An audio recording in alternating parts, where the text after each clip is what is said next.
¿Cómo se estará grabando? Me ha dado un mensaje de error. No me digas. Por eso he dicho esto. Que no se pudo parar la grabación. Y se ha quedado pillado.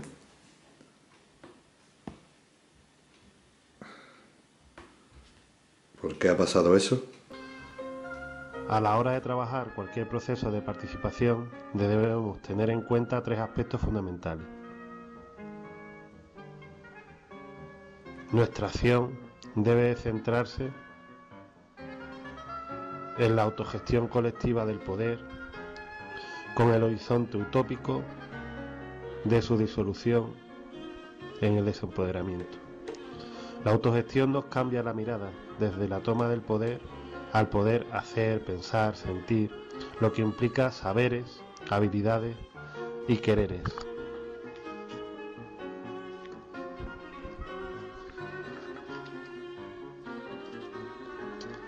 Desde las historias orales se pueden trabajar sin posibilidad de separarlos en intercambio de saberes, haciendo ver la importancia de lo que sabe la gente, construido y aprendido fuera de las instituciones del Estado y del mercado, aunque en continua oposición, consentimiento y entrelazar de los diversos saberes, los cauces de participación, partiendo de la autogestión y la descentración que potencian las formas de transmisión de dichas historias, las motivaciones que al sentir la realidad como una construcción colectiva te ponen en disposición de comprender que el futuro depende en buena manera de lo que puedas vivir con los demás. La lógica dominante es descubrir, o sea, buscar y explicar desde el presente dominante los acontecimientos del pasado, encajándolos en la racionalidad dominante del presente, para dar sentido de progreso y globalidad. Las alógicas de las historias orales es encontrar en el pasado formas de vida que nos ayuden a comprendernos en nuestro presente, posibilitándonos la reproducción ampliada de la vida cotidiana, desde la que podamos construir nuevas cosmovisiones que nos ayuden a transformar el futuro.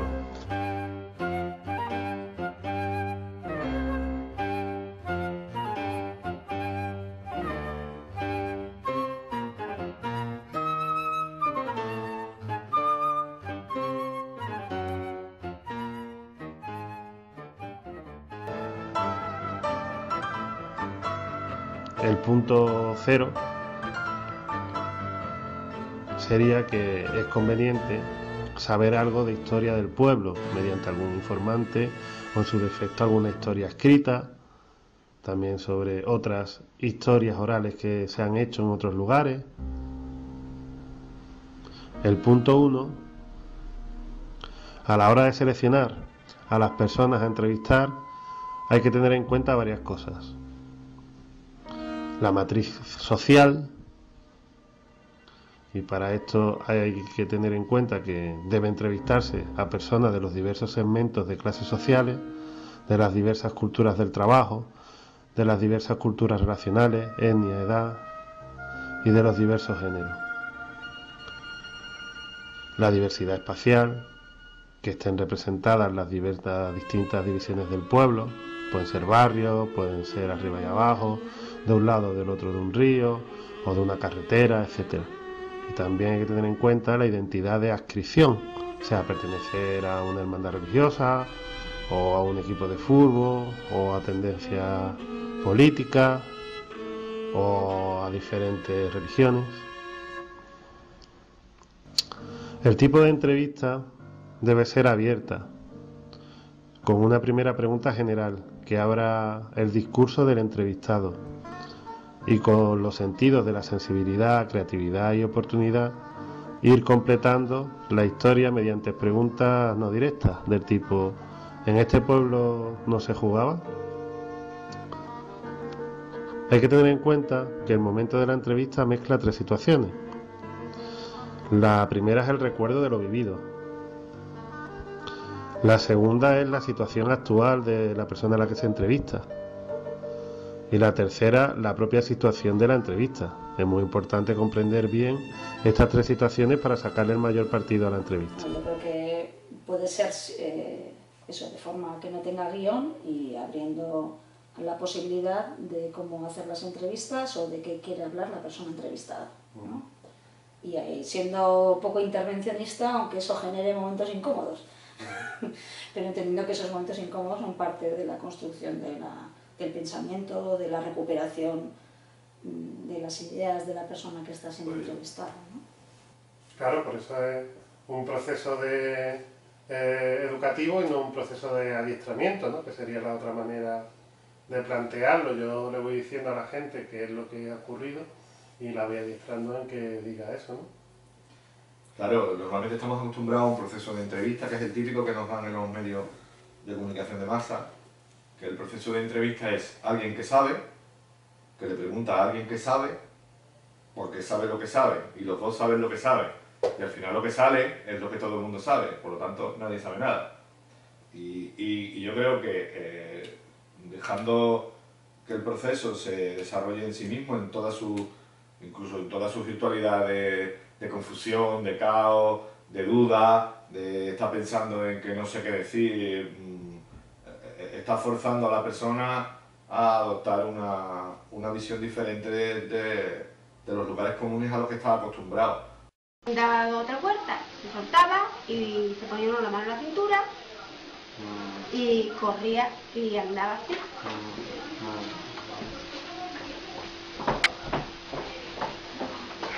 A ver, paraba.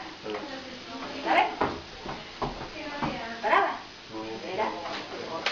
Y volvía.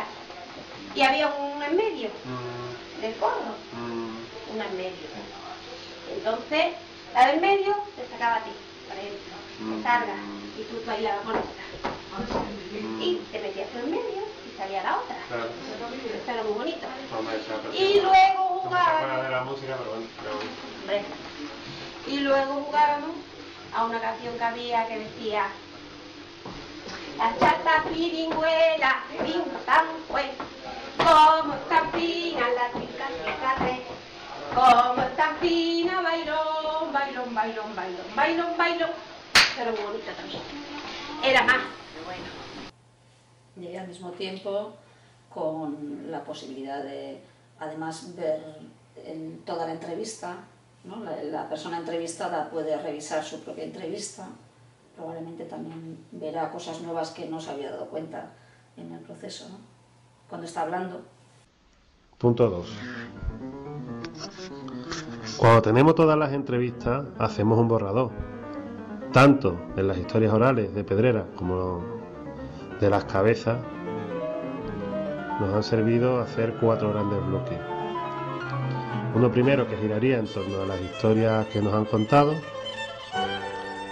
y los otros 3 bloques girarían en torno a lo que hemos vivido, y lo estructuramos en torno a la casa, la calle y las formas de poder institucional. Aunque, claro está, caben otras muchas formas de estructuración, teniendo en cuenta la diversidad de temas que podemos trabajar usando como excusa las historias orales. Por ejemplo, en Olivares hemos añadido otro punto, abriendo ventanas al mundo, por la gente, porque en los barrios que hemos trabajado pues hay gente de diversos países. Punto 3. Hacemos varias reuniones con las personas entrevistadas en talleres de debate, normalmente dividiéndolas en torno a los temas que más han hecho referencia. En el taller se va leyendo el borrador y debatiendo cada epígrafe, y así se va completando. El tema fundamental que sería un vídeo sin guión, y para que la gente no pierda el control de lo que aporta, pues haríamos un borrador y lo debatiríamos también con el grupo de gente que ha participado, hemos entrevistado o hemos aportado material, ¿no? Y en ese debate se va a ir luego construyendo el vídeo final, ¿no? Punto 4.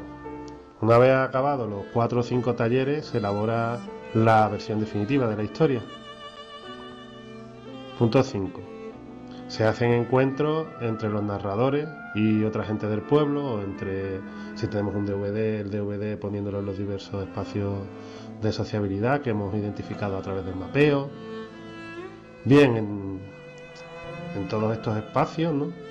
Pues lo que hacemos es, por un lado, divulgar las historias en sí y poner en valor toda esa vida, y por otro lado, provocar nuevas acciones.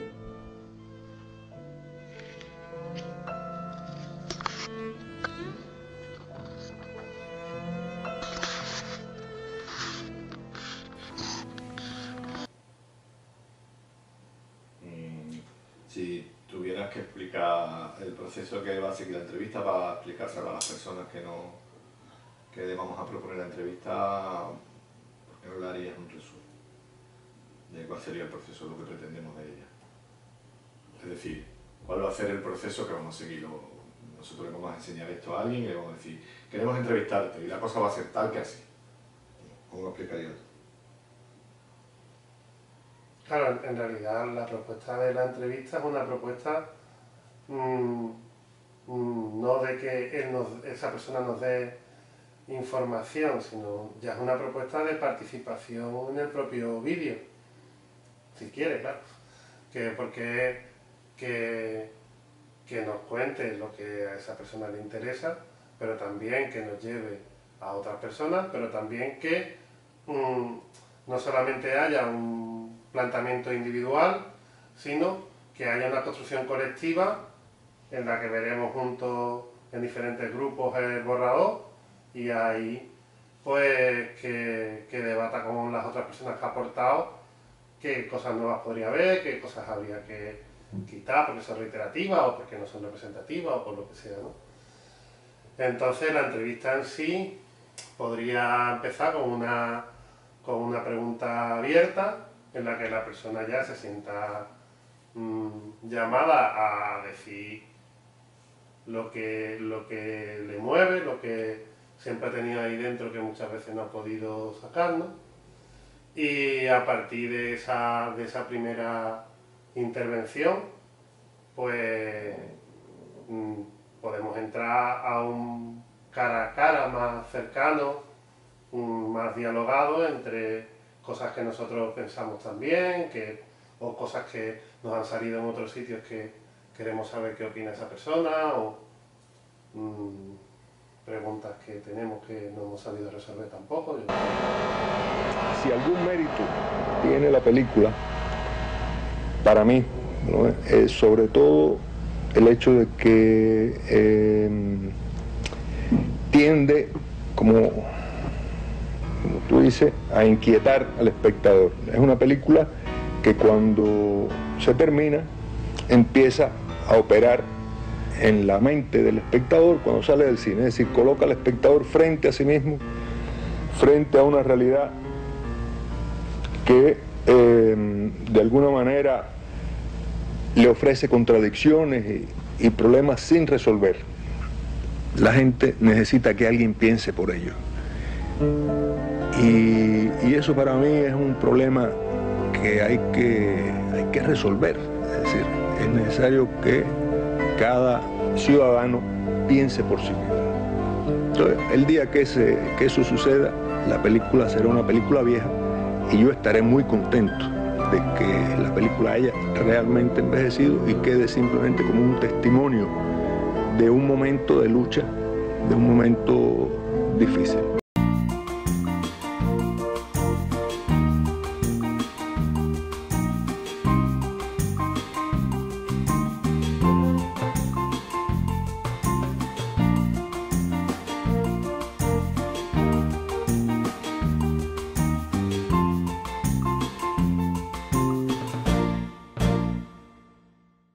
Nuestra utopía.